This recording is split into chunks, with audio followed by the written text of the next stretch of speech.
All right, question 7 says to find the center of mass of the solid bounded by the cylinder x squared plus y squared equals 4 and the planes y plus z equals 2 and z equals 0. Assume uniform density. So since we're assuming uniform density, we're in other words finding the centroid of the solid E. And I have included a figure here and just a few comments about how putting that together. So take the cylinder, x squared plus y squared equals 4, and then cut into it with this plane, y plus z equals 2. And you can see that's where that face right here of this wedge is coming from. And then we're going to form the base of the solid with the portion of the xy plane that's bounded by this base circle coming from the cylinder.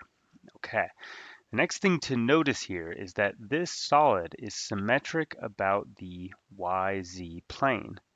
And since we're assuming uniform density, that then implies that the x-coordinate of the centroid is going to be 0.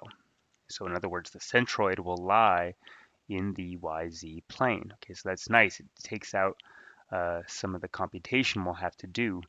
The other thing to mention here, in anticipation of what we'll get for the location of the centroid, just based on this sloping down face here of our wedge, we should expect that the y coordinate of the centroid is negative, and then the z coordinate, well, that's just going to be some number between 0 and this high point up here with an altitude of 4.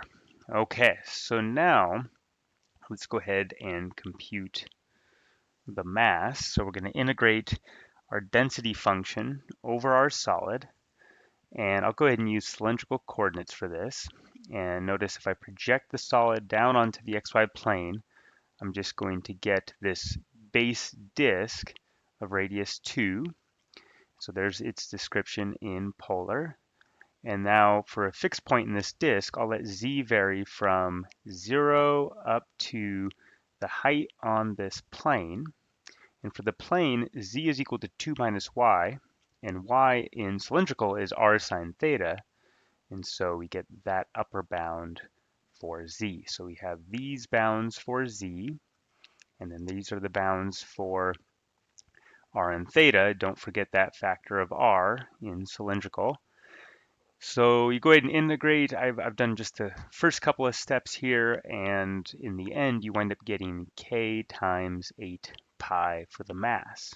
Okay, so now we need to compute some moments, and since we know that x bar is 0, that means we do not have to compute the moment about the yz plane.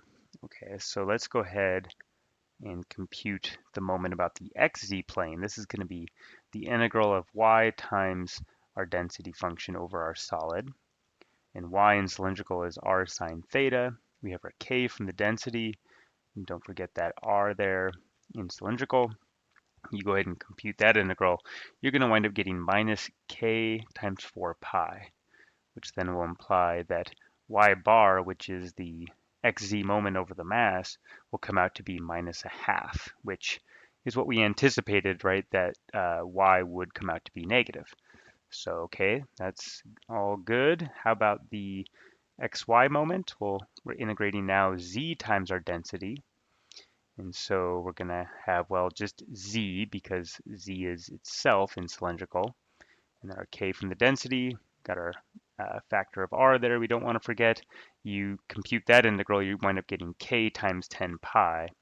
And so z bar being the xy moment over the mass will come out to be 5/4. All right, and then all together we conclude that the location of the centroid is at the point 0, -1/2, 5/4.